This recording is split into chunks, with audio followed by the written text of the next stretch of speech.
السلفية هم من كانوا على مذهب السلف الصالح من الصحابة والتابعين. بسم الله والحمد لله والصلاة والسلام على رسول الله وعلى آله وصحبه ومن والاه أما بعد.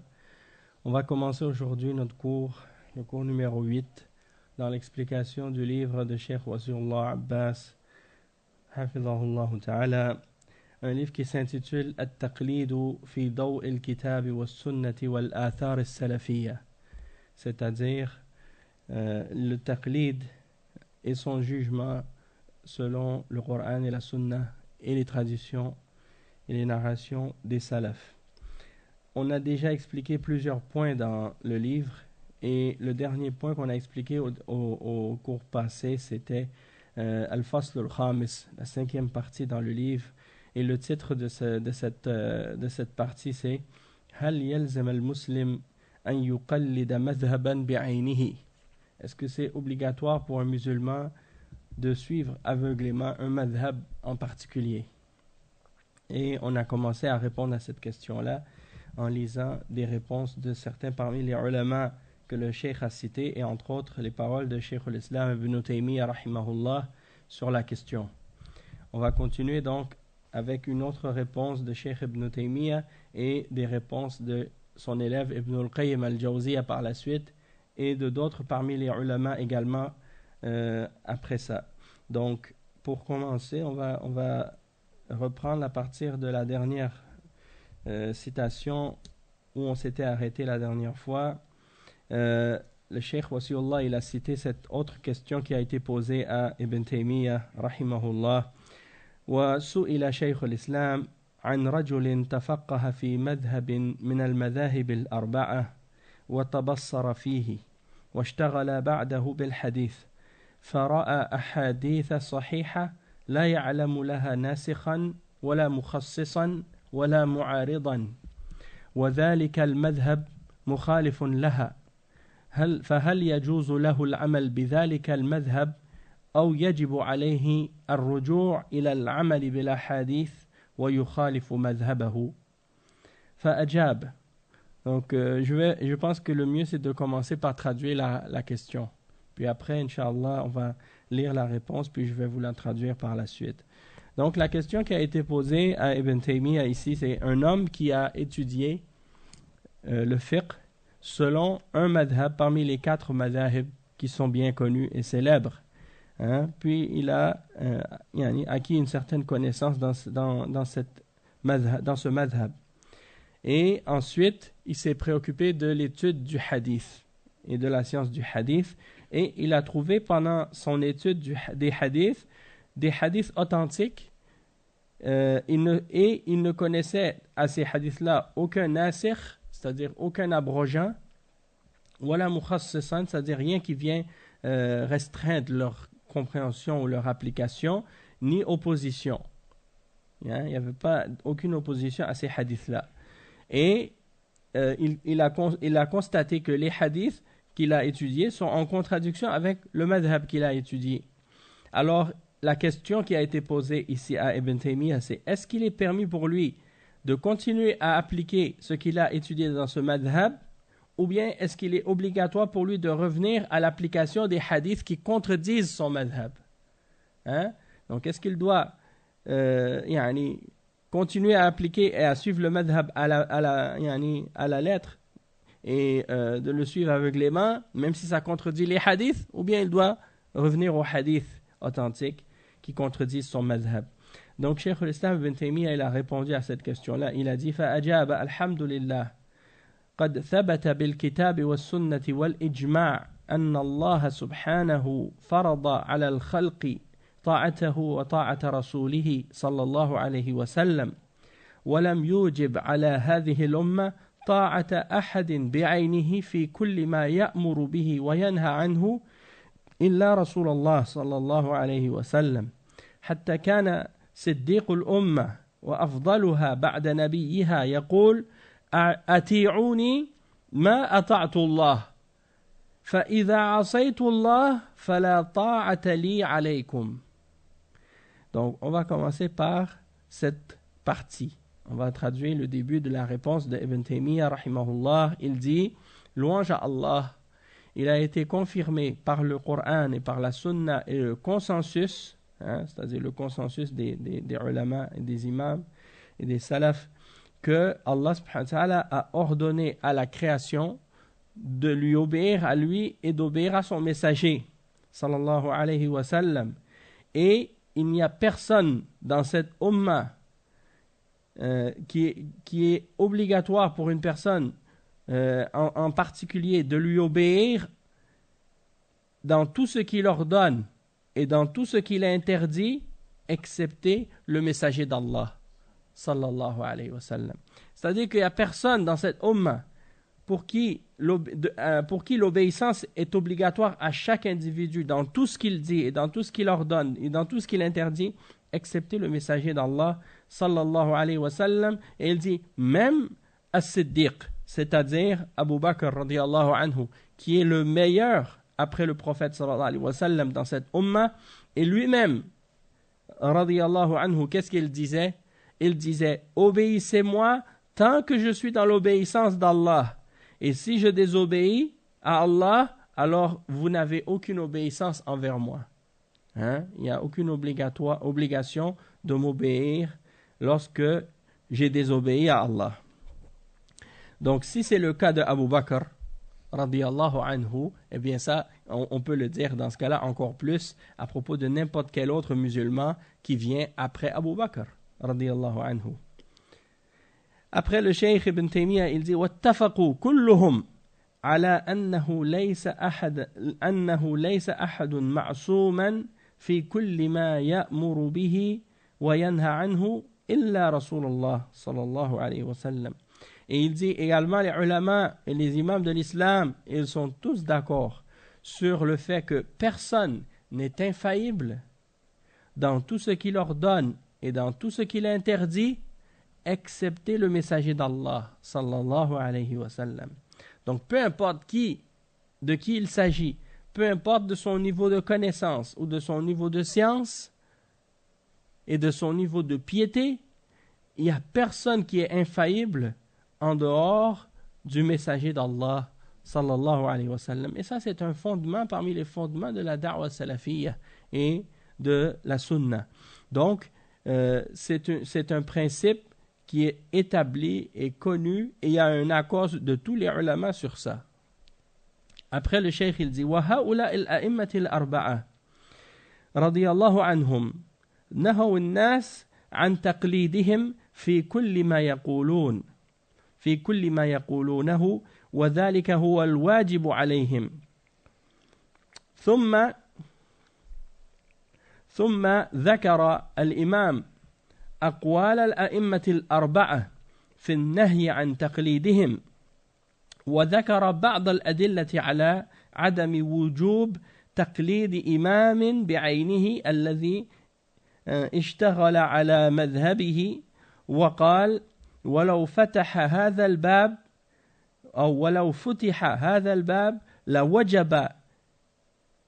لوجب أن يعرض عن أمر الله ورسوله، ويبقى كل إمام في أتباعه بمنزلة النبي صلى الله عليه وسلم في أمته، وهذا تبديل للدين يشبه ما عاب الله به النصارى في قوله اتخذوا أحبارهم ورهبانهم أربابا من دون الله والمسيح ابن مريم وما أمروا إلا ليعبدوا إلها واحدا لا إله إلا هو subhanahu amma yushrikun.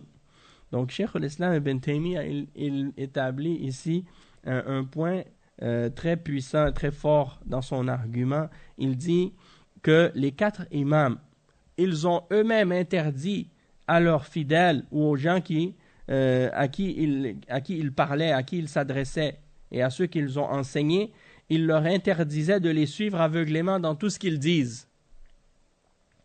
Et il leur a expliqué que ça c'était, il dit le cheikh, et ça c'est une obligation pour eux. C'est-à-dire c'est une obligation pour eux de dire aux gens qu'il est interdit de les suivre aveuglément dans tout ce qu'ils disent. Hein? Et c'est ce qu'ils ont fait effectivement. Puis Ibn Taymiyyah, il dit, l'imam Ibn Taymiyyah, il a mentionné les paroles des 4 imams au sujet de l'interdiction de faire leur taqlid, de les suivre aveuglément. Et on les a cités dans le chapitre précédent. On a mentionné ces choses-là dans les chapitres précédents. On a cité les paroles de l'imam Abu Hanifa, l'imam Malik, l'imam Al-Shafi'i et l'imam Ahmad, rahimahumullah. Et on a mentionné qu'est-ce qu'ils ont dit sur ce sujet. Et c'était clair qu'ils ont tous interdit de les suivre aveuglément. Après, le cheikh, il dit, et il a mentionné également d'autres preuves qui prouvent qu'il n'est pas obligatoire de suivre aveuglément un imam parmi les imams et de se préoccuper uniquement de son madhab et d'étudier uniquement sur son madhab.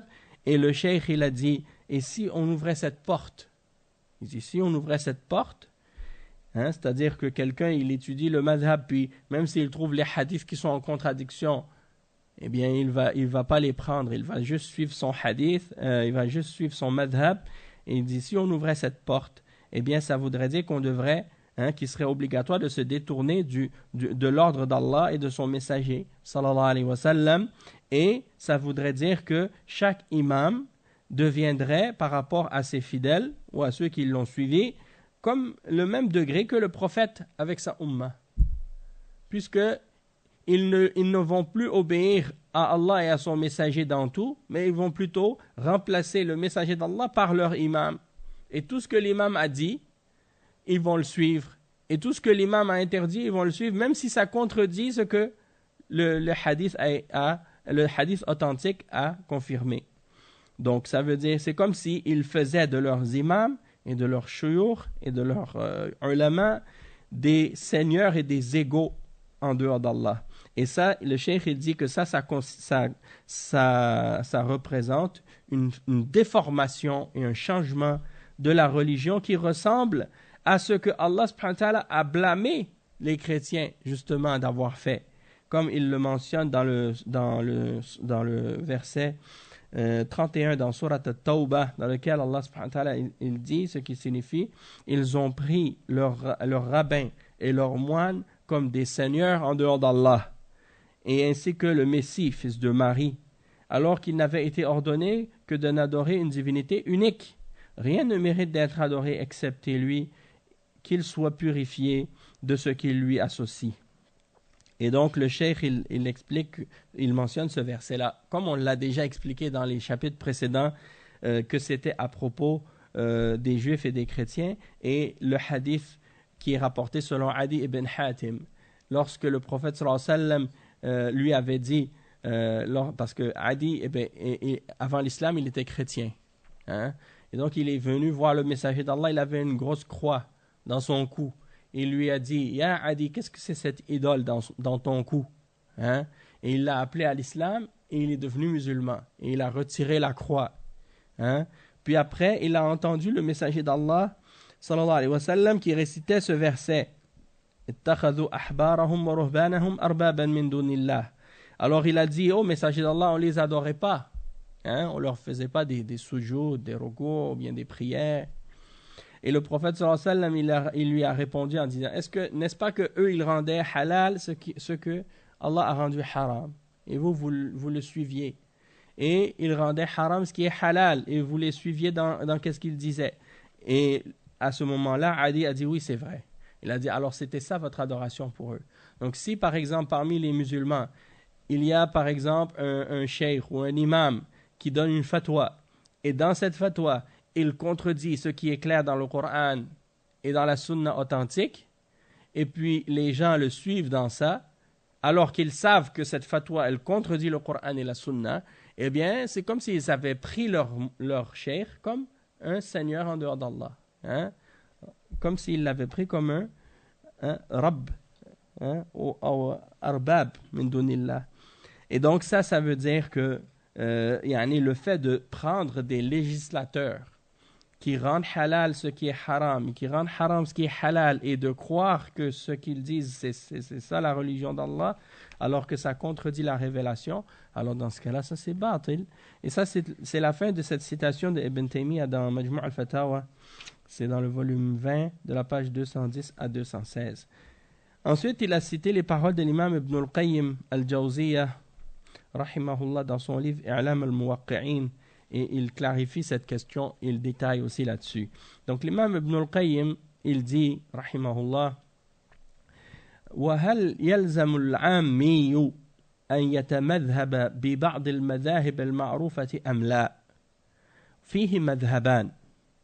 Donc il explique ici, on lui a posé la question, est-ce qu'il est obligatoire au commun des musulmans, al-ammi, c'est-à-dire le musulman qui n'a pas fait d'études de la religion, il ne connaît pas l'islam, il n'a pas étudié le fiqh ou le hadith ou le sharia, des choses comme ça, c'est un musulman ordinaire.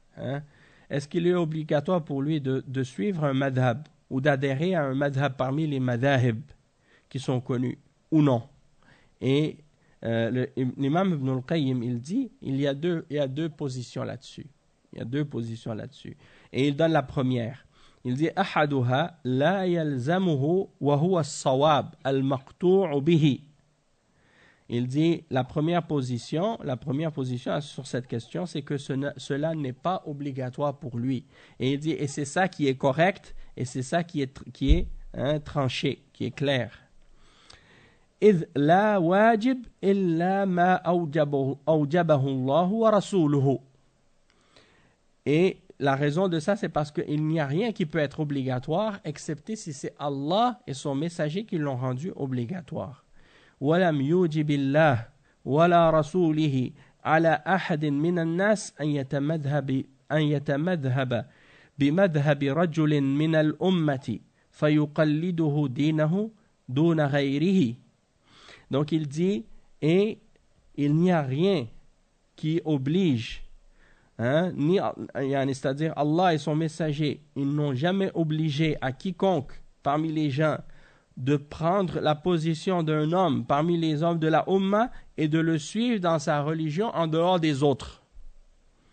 Il dit ensuite وَقَدْ انطوت القرون الفاضلة مبرأة مبرأ أهله من هذه النسبة بل لا يصح للعمي مذهب ولو تمذهب به فالعمي لا مذهب له لأن المذهب إنما يكون لمن له نوع نظر واستدلال ويكون بصيرا بالمذاهب على حسبه أو لمن قرأ كتابا في فروع ذلك المذهب وعرف فتاوى إمامه وأقواله أما من لم يتأهل لذلك البتة بل قال أنا شافعي أو حنبلي أو غير ذلك لم يصر كذلك بمجرد القول كما لو قال أنا فقيه أو نحوي أو كاتب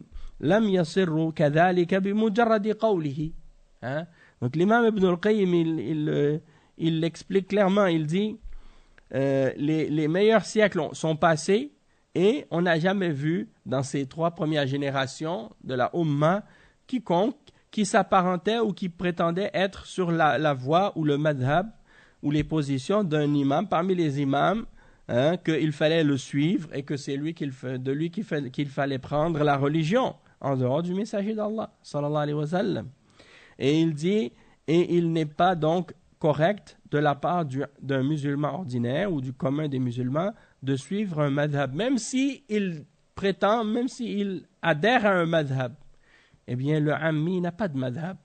Le ammi, le musulman du commun, le commun des musulmans, il n'a pas de madhab, même s'il prétend être sur un madhab.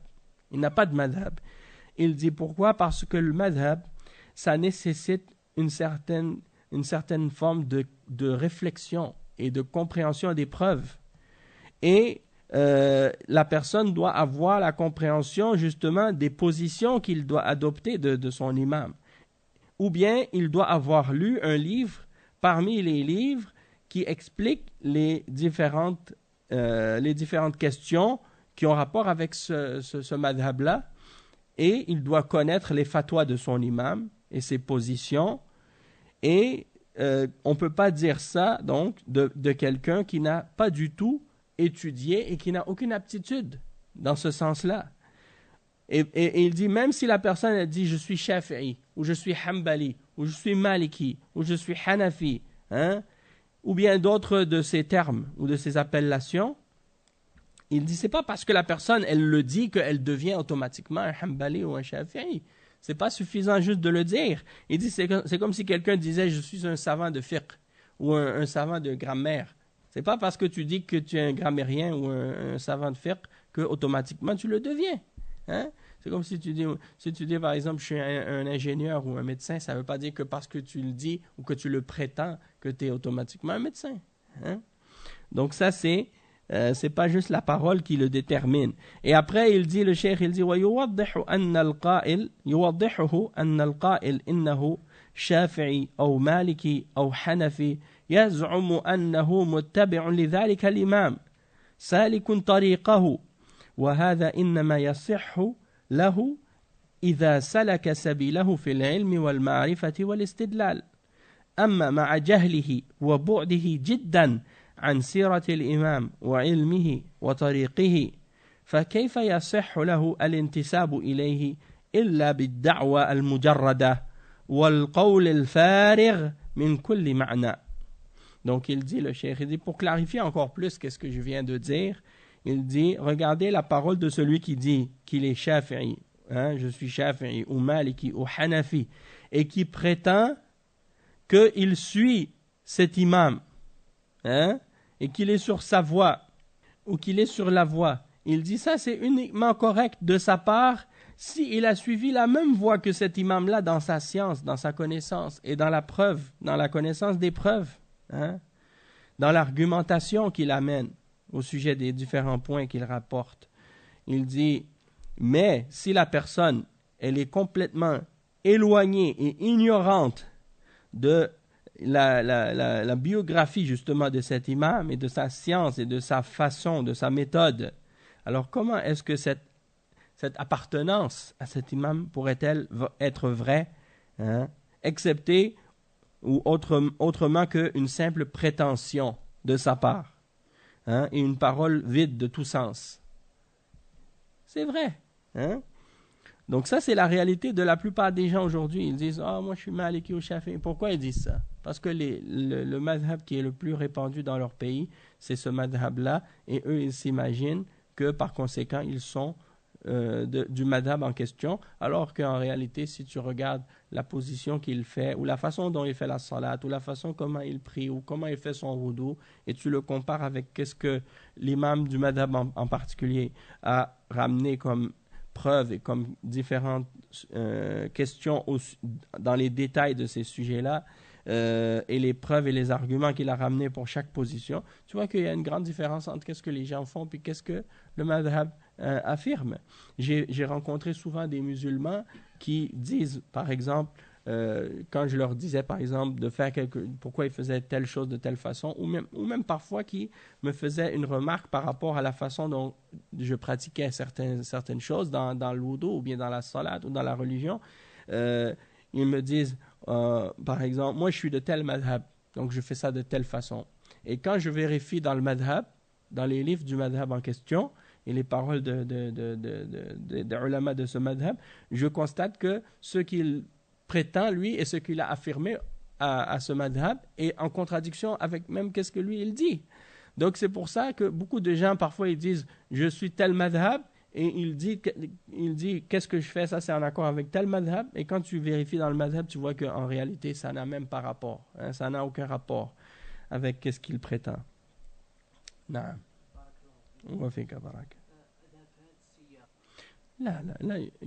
Comme je vais répondre en français, je vais expliquer ta question, je vais répondre en français après je vais expliquer. Mais on a expliqué dans les cours précédents que les imams eux-mêmes, auxquels ces 4 écoles de fiqh sont attribuées, eux-mêmes n'étaient pas, ne suivaient pas un madhab en particulier. Hein. Eux-mêmes, ils ne suivaient pas un madhab. Par exemple, le madhab de Abu Hanifa, c'était quoi son madhab? Hein? Son madhab, c'était ses opinions à lui, ses opinions qu'il a prises en étudiant le Coran et la Sunna et en étudiant avec les chouïrs avec qui il a étudié. Et ensuite, il en est venu à élaborer ses différentes positions sur les différents sujets. Quand il y a des questions d'ijtihad, il faisait ses ijtihad. S'il n'a pas de connaissance, et s'il a la connaissance, il se base sur le dalil. Donc ça, c'est le madhab de l'imam Abu Hanifa. Et le madhab de l'imam Malik, c'est la même chose. Et le madhab de l'imam Malik, quand il avait 20 ans, c'est pas le même madhab que lorsqu'il avait 25 ans, et lorsqu'il avait 30 ans, et lorsqu'il avait 35 ans, lorsqu'il avait 40 ans. Son madhab, au fur et à mesure qu'il augmente en connaissance, en expérience, en compréhension et en application, plus son madhab, il évolue, il change, il se transforme. Et c'est pour ça que même les imams eux-mêmes, ils ont dit, si je dis quelque chose aujourd'hui, écris-le pas. Abu Hanifa, il disait à son élève, écris pas tout ce que je dis. Peut-être que je vais dire quelque chose aujourd'hui, je vais le changer demain. Et peut-être que je vais dire quelque chose demain, je vais le changer après-demain. Donc, de ne pas prendre l'idée que la position d'un imam, c'est une position qui est nécessairement fixe tout le temps. Non, elle peut évoluer, elle peut changer sa position. Parce que c'est des questions qui sont reliées à leur compréhension et à leur connaissance. Et quand leur connaissance et leur compréhension augmentent, eh bien leur position change. Donc c'est pour ça. Et en réalité, c'est ça. Tu vois que l'imam Shafi'i, il a été l'élève de l'imam Malik.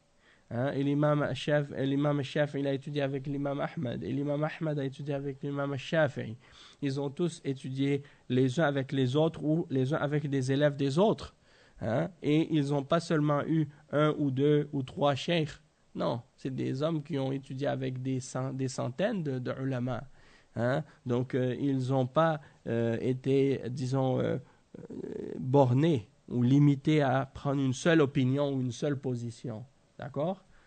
Donc, c'est ça. Mais c'est un bon point dans le sens que si eux-mêmes, ils n'ont pas suivi un madhab aveuglément et une position aveuglément, comment des gens peuvent leur attribuer ou leur prétendre qu'il est obligatoire de les suivre eux aveuglément.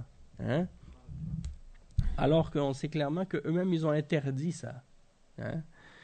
Et ensuite, l'imam Ibn al-Qayyim il dit وَالْعَمِّيُّ لَا يُتَصَوَّرُ أَنْ يَصِحَّ لَهُ مَذْهَبٌ وَلَوْ تَصَوَّرَ ذَلِكَ لَمْ يَلْزَمْهُ ولا لغيره ولا يلزم أحدا قط أن يتمذهب بمذهب رجل من الأمة بحيث يأخذ أقواله كلها ويدع أقوال غيره وهذه بدعة قبيحة حدثت في الأمة لم يقل بها أحد من أئمة الإسلام وهم أعلى رتبة وأجل قدرا وأعلم بالله ورسوله من أن يلزم الناس بذلك وأبعد منه قول من قال يلزمه أن يتمذهب بمذهب عالم من العلماء وأبعد منه قول من قال يلزمه أن يتمذهب بأحد المذاهب الأربعة فيا لله العجب ماتت مذاهب أصحاب رسول الله صلى الله عليه وسلم ومذاهب التابعين وتابعيهم وسائر الأئمة سائر أئمة الإسلام وبطلت جملة من مذاهب 4 أنفس فقط من بين سائر الأمة والفقهاء وهل قال ذلك أحد من الأئمة أو دعا إليه أو دلت عليه لفظة واحدة من كلامه عليه والذي أوجبه الله تعالى ورسوله على الصحابة والتابعين وتابعيهم هو الذي أوجبه على من بعدهم إلى يوم القيامة لا يختلف الواجب ولا يتبدل وإن اختلفت كيفيته أو قدره باختلاف القدرة والعجز والزمان والمكان والحال فذلك أيضا تابع لما أوجبه الله ورسوله. Donc, le cheikh il explique, il dit, donc le musulman ordinaire ou le musulman du commun qui n'a pas fait des études de la religion, On ne peut pas donc considérer ou même concevoir que il pourrait suivre un madhab. Hein? Et même si on arrivait à concevoir cela, on ne pourrait même pas dire que cela est obligatoire pour lui, ni pour quelqu'un d'autre. Hein? Et on ne peut pas dire non plus qu'il est obligatoire à quiconque, de façon générale, d'adhérer au madhab d'un imam ou d'un homme parmi la Ummah, de façon à ce qu'il prenne tout ce qu'il a dit et qu'il laisse les opinions de tous les autres. Hein? Tu dois suivre la parole de cet homme dans la Ummah et tu dois laisser les paroles de tous les autres savants de l'islam, sauf lui. Il n'y a personne qui a jamais dit ça parmi les savants de l'islam, dans la Ummah. Et le cheikh dit ça, c'est une bid'a qabiha, c'est-à-dire très laide. Et il dit c'est arrivé, hein, c'est une chose qui a été inventée dans la Ummah. Et aucun des grands imams, il n'y en a pas un seul dans les imams de l'islam qui ont un degré plus élevé et une capacité plus grande et une connaissance d'Allah et de son messager plus grande, il n'y en a aucun d'entre eux parmi ces imams de l'islam qui ont imposé cela aux gens. Et encore plus improbable et encore plus loin l'idée que l'un d'entre eux aurait dit qu'il est obligatoire d'adhérer au madhab d'un parmi les ulama de l'islam. Et encore plus loin que ça encore, celui qui dit il est obligatoire d'adhérer au madhab d'un des 4 madhahib les plus célèbres aujourd'hui que les gens ont adopté. Il faut savoir une des choses, et ça c'est une chose que les ulama ils mentionnent aussi quand ils parlent de ce sujet-là, c'est les raisons pour lesquelles ces différents madhahib ont été propagés dans différentes régions des pays musulmans. En grande partie, c'est pour des raisons politiques. Oui, la plupart des raisons pour lesquelles tel madhab a été plus répandu dans telle région que dans l'autre, c'est pour des raisons politiques. Parce que le dirigeant de telle région, lui, il a aimé le madhab de tel imam, alors il l'a imposé. Et il a ordonné aux juges de tout son pays qu'ils jugent dans les tribunaux selon ce madhab. Hein? Et c'est arrivé dans différentes régions. C'est le madhab qui est devenu le plus répandu. C'était souvent pour des raisons politiques, comme on dit. Et même que l'imam Malik, quand on lui avait proposé à l'époque que son livre Al-Muwatta soit la référence pour le jugement dans les tribunaux de son époque, l'imam Malik, il a refusé. Il a dit non, il y a beaucoup d'autres sahaba qui sont partis dans d'autres régions du monde et je n'ai pas récolté leurs hadiths. Donc, je ne veux pas que mon livre soit la seule référence. Et il a été battu et torturé à cause de ça. Hein? Et même certains ulama ont dit que c'était une des raisons pourquoi, justement, il pouvait, à un moment donné, il pouvait plus prier les bras croisés parce qu'on l'avait battu dans ses bras. Et donc, à cause de ça, il priait les bras sur le côté. Et ça, c'est une explication pourquoi parfois on voit dans certains pays musulmans où les gens ils disent qu'ils suivent l'imam Malik, qu'ils prient les bras sur le côté. Alors que la sunna, même l'imam Malik dans le Muwatta, il a mentionné le hadith que les prophètes, quand ils prient, ils mettent la main droite sur la main gauche, sur la poitrine. Hein? L'imam Malik, il a cité ce hadith dans la Muwatta. Et il a dit c'est la façon comment on doit mettre les mains dans la salat. Et malheureusement, on voit qu'aujourd'hui, les gens, ils ont laissé le hadith et ils suivent qu'est-ce qu'ils prétendent que l'imam Malik faisait. Et il y a même certains parmi les shuyukh malikiya qui essaient obstinément de défendre cette opinion que de prier de laisser les mains sur le long du corps pendant le qiyam, que ça c'est correct. Même non seulement ils disent qu'il faut mettre les mains sur le bord du corps, mais ils disent que de mettre la main droite sur la main gauche, al-qabd, que ça c'est détestable, alors que c'est ça la sunna. Nasallallahu al-afiyah. Donc c'est un exemple de ça, tu vois. Naam, barakallahu fik. Donc, le cheikh, dans le texte, il a mentionné à propos des 4 imams, radiyallahu anhum. Donc, est-ce que c'est permis de dire radiyallahu anhum pour autre que les sahaba? Et en fait, la réponse à cette question-là, comme je l'ai entendu de la part de certains ulama, ils ont expliqué que c'est permis de dire radiyallahu anhum à propos d'autres que les sahaba. Et quand on le dit à propos d'autres que les sahaba, ça devient un dua pour eux. C'est-à-dire, Nasarullah an yarda anhum. Nasarullah ar-rida anhum. Mais pour les sahaba, c'est différent. Pourquoi c'est différent? Parce que Allah subhanahu wa ta'ala, dans le Coran, il a confirmé qu'il est satisfait d'eux.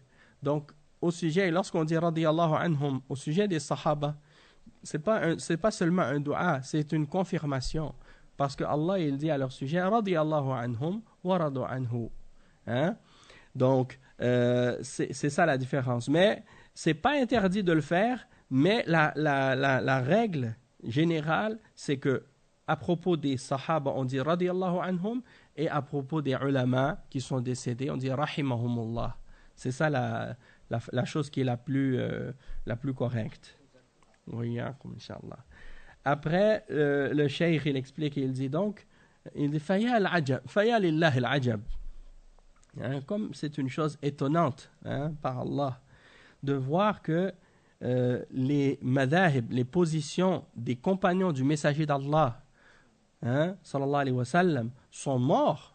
C'est-à-dire, on n'a pas aujourd'hui aucune trace dans le sens que il n'y a pas un madhab aujourd'hui qui existe qui serait le madhab de Abu Bakr Siddiq ou le madhab de Omar ibn al-Khattab ou le madhab de Ali ibn Abi Talib ou de Uthman ibn Affan ou bien le madhab de Ibn Mas'ud ou Abdullah ibn Omar ou Abdullah ibn Abbas.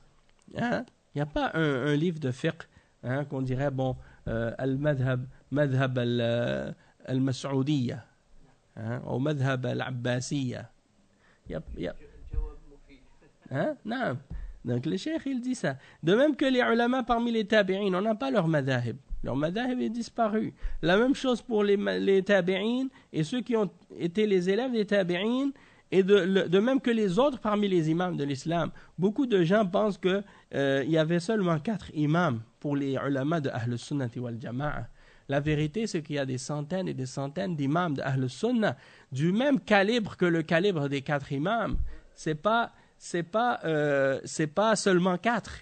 À cette époque-là, surtout, il y en avait des centaines et des centaines d'imams de la religion, et qui avaient autant de capacités et d'aptitude à être, disons, à faire des ijtihad, à faire des ijtihad et à juger dans les questions de la religion autant que ces 4 imams. Sauf que les musulmans d'aujourd'hui, ils les ont oubliés ou les connaissent pas. Mais l'imam, par exemple, Sufyan al-Thawri, l'imam al-Awza'i, rahimahumullah, l'imam Sufyan ibn Uyayna, l'imam Layth ibn Sa'd, l'imam Abdullah ibn al-Mubarak, Amir al-Mu'minin fil hadith. De même que, par exemple, aussi parmi les grands ulama, l'imam Ishaq ibn Rahuya, Hammad ibn Salama, Hammad ibn Zayd, Sufyan al-Thawri. Donc tous ces grands imams sont des grands imams de Ahl Sunnah. Ils pouvaient tous avoir l'imam At-Tabari, celui qui a écrit le tafsir. On dit que lui aussi c'était un parmi les grands, parmi les ulama al-mujtahidin. Donc on dit qu'il avait même lui aussi un madhab. Mais souvent, qu'est-ce qui est arrivé? Pourquoi certains ulama, leurs positions n'ont pas été préservées? Des fois, c'est à cause de leurs élèves. Parce que certains imams, leurs élèves ont préservé leurs positions et leurs opinions et les ont réunis et rassemblés sur différents sujets. Par exemple, il y a un livre pour l'imam Malik, c'est Al-Mudawwanatul Kubra. Al-Mudawwanatul Kubra, c'est un livre qui avait été écrit par un de ses élèves et qui a rassemblé ces différentes positions, les différentes positions de l'imam Malik. Et c'est ça qui est devenu la référence par la suite pour les autres ulama du madhab. Et il y a eu d'autres madhab où c'était comme ça. L'imam al-Shafi'i qui a écrit son livre Al-Umm, et aussi il y a d'autres livres également. Et donc, pour dire que l'imam Al-Layth ibn Sa'd, lui, ses élèves n'ont pas préservé son madhab. Et certains des fuqaha, si tu lis par exemple dans des livres qui sont plus élaborés dans les questions de fiqh aujourd'hui, comme par exemple Al-Mughni ou bien le livre de l'imam Al-Nawawi, j'ai oublié le titre, en tout cas c'est des mawsu'a ou mawsu'at yani fi le fiqh. Eh ben, malgré que ces imams-là, on ne connaît pas tout leur madhahib sur tous les sujets, mais certaines de leurs positions ont été préservées et certaines de leurs opinions existent dans ces livres-là. Si tu regardes par exemple sur certains sujets, ils vont dire وهذا قول فلان وفلان وفلان وفلان والإمام الأوزاعي والإمام الثوري وكذا وكذا. Donc ils vont citer que parmi ces imams-là, ils vont citer eux par exemple comme exemple pour dire que eux aussi ils avaient des opinions dans ces questions-là et ils sont reconnus comme étant des imams parmi les imams d'Ahl Sunnah. Mais comme le Cheikh Ibn al-Qayyim il le dit ici, leurs madhahib, ils n'ont pas été préservés. Hein? Ils n'ont pas été préservés. Et il y a également, il dit, donc toutes ces différentes positions-là ont été perdues, excepté 4 personnes, hein? Excepté le madhab de 4 personnes. Hein, seulement, parmi tous les ulama de la Ummah et de tous les fuqaha. Donc, est-ce qu'il y en a un parmi les imams qui a dit une chose pareille, qu'il fallait suivre seulement ces 4-là, hein, parmi les ulama, ou est-ce qu'il y en a un d'entre eux qui a déjà appelé à cette idée-là? Et est-ce qu'il y a un seul mot ou un seul terme dans leurs paroles qui pourrait indiquer qu'ils ont voulu dire cela? Hein? Il dit ce qui est obligatoire, c'est uniquement ce qui a été rendu obligatoire par Allah et par son messager aux Sahaba et aux Tabi'in, hein? C'est-à-dire qu'est-ce que Allah et son messager ont ordonné aux Sahaba et aux Tabi'in et à ceux qui les ont suivis. Et c'est ce que Allah subhanahu wa ta'ala a ordonné également et a rendu obligatoire à tous ceux qui viennent après eux jusqu'au jour de la résurrection. Et qu'est-ce qui est obligatoire, ça ne change pas, ça ne va pas, ça va pas changer, ça va pas être il n'y aura pas de divergence. Ce qui est obligatoire à l'époque des Sahaba, c'est obligatoire aujourd'hui. Hein? Et ce qui est haram, ça reste haram. Et il dit, il n'y a pas de changement, hein? Même si les différentes façons ou les différentes formes ou les différentes mesures peuvent changer, mais la réalité, elle reste. Hein? Et c'est sûr que qu'est-ce qui change, c'est aussi les capacités, hein, d'une époque ou d'un endroit à l'autre, ou d'une époque à l'autre, et d'un état à l'autre. Il dit فَكَذَلِكَ تَابِعٌ لِمَا أَوْجَبَهُ اللَّهُ. Et donc tout ça, également, ça suit ce que Allah et son messager a ordonné ou ont ordonné. Il dit وَمَنْ صَحَّحَ لِلْعَامِّ مَذْهَبًا قال هو قد اعتقد أن هذا المذهب الذي انتسب إليه هو الحق فعليه الوفاء بموجب اعتقاده وهذا الذي قاله هؤلاء لو صح للزم منه تحريم استفتاء أهل غير المذهب الذي انتسب إليه وتحريم تمذهبه بمذهب نظير إمامه أو أرجح منه أو غير ذلك من اللوازم التي يدل فسادها على فساد ملزوماتها بل يلزم منه أنه إذا رأى نص رسول الله صلى الله عليه وسلم أو قول خلفائه الأربعة مع غير إمامه أن يترك النص وأقوال الصحابة ويقدم عليها قول من انتسب إليه وعلى هذا فله أن يستفتي من شاء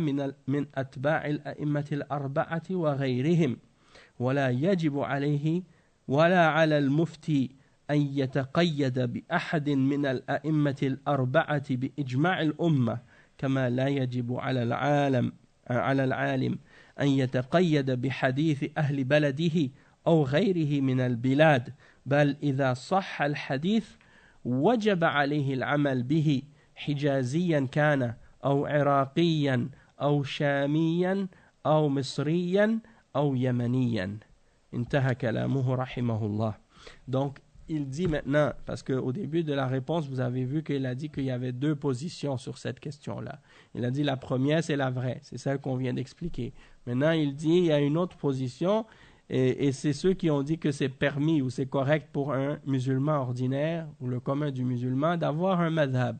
Et il dit à ce sujet-là, celui qui a dit que c'était correct pour le musulman du commun d'avoir un madhab, il dit que c'est dans le sens qu'il croit que ce madhab auquel il a adhéré ou il prétend appartenir, il prétend que ce madhab-là, c'est la vérité à laquelle il doit être fidèle, selon sa croyance, selon ce qui est impliqué par sa croyance. Et le cheikh, il dit que ce que ceux-là ont dit, même si c'était vrai, ça impliquerait l'interdiction de demander une fatwa d'un savant autre que celui de son madhab ou du madhab auquel il a appartenu, et d'interdire à cette personne également de suivre le madhab d'autre que son imam, ou même l'interdiction de suivre une position qui est plus proche de la vérité que celle de son imam ou de son madhab. Ou bien d'autres implications également qui indiquent la fausseté et la corruption de cette opinion et de cette position-là. Puisque ça implique également, ou ça implique même que s'il voit un texte du messager, sallallahu alayhi wa sallam, comme un hadith, ou une parole d'un parmi les 4 khulafa ar-rashidin, autre que son imam, qu'il devrait délaisser le hadith et délaisser la parole des sahaba et donner à la parole de celui qu'il prétend suivre parmi les 4 madhahib, le mettre en avant de la parole du prophète sallallahu alayhi wa sallam et en avant de la parole des sahaba. Et ça, c'est clair que ça fait aucun sens. Et après, il dit le cheikh, wa ala hadha falahu an yastafti. Donc, si on comprend tout ce qu'on vient d'expliquer, il faut comprendre qu'il est permis aux musulmans ordinaires ou au commun des musulmans de demander une fatwa à qui il veut, peu importe lequel des 4 parmi les madhahib, ou des autres que ces 4 madhahib parmi les gens de la sunna.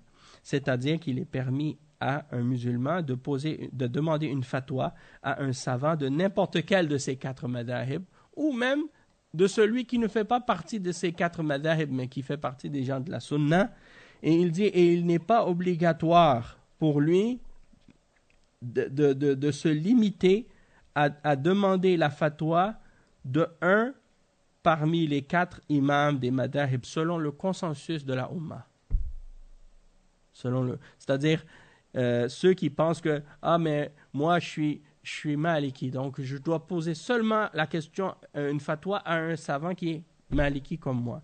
Et si je suis hanbali, la même chose. Et si je suis hanafi, la même chose. Donc tu vas voir par exemple des fois quand les gens ils sont à la Mecque, ils s'en vont pour faire le hajj ou pour faire la umrah, et dans le groupe, surtout quand tu viens des groupes des gens qui viennent des pays comme l'Amérique ou les États-Unis ou l'Europe, c'est pas comme dans les pays musulmans. Dans les pays musulmans, en général, quand des gens ils viennent du Maroc ou de l'Algérie ou de la Tunisie ou de l'Afrique, d'un pays africain par exemple, le Mali ou la Côte d'Ivoire, ils viennent par groupe, ils sont tous du même pays. La plupart des gens, ils ont le même madhab.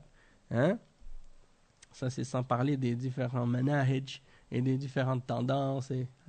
Mais quand ils arrivent là-bas, quand les gens d'ici, par exemple, tu vois, il y en a dans le groupe, il y a 4-5 Marocains, 4-5 Tunisiens, 4-5 Asiatiques, Pakistanais. Donc, il y a des Hanafi, il y a des Shafi'i, il y a des Hanbali, il y a des gens il y a des gens de tous les mélanges dans le même groupe. Alors là, quand il y a une divergence, parfois, Étant donné que ce pas des gens qui sont sur une compréhension de la méthodologie des salaf et du manhaj de Ahl Sunnah, donc qu'est-ce qui peut arriver des fois, c'est que chacun il va dire, bon écoute, vous dites ça, mais moi je vais aller demander à un cheikh de mon madhab, et l'autre il dit, moi je vais demander à un cheikh de mon madhab, et l'autre il dit, moi je vais demander à un cheikh de tel. Parce que les shuyukh, il y a des shuyukh là-bas qui sont par exemple Hanbali.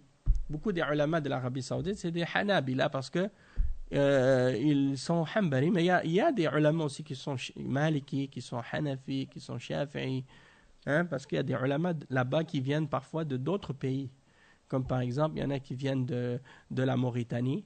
Les Mauritaniens, en général, c'est des Malikiya. Il y en a qui viennent, par exemple, de l'Égypte ou de d'autres pays comme ça. Et eux, beaucoup d'entre eux sont des Shafi'iyya, comme les savants de la Syrie, de l'Égypte.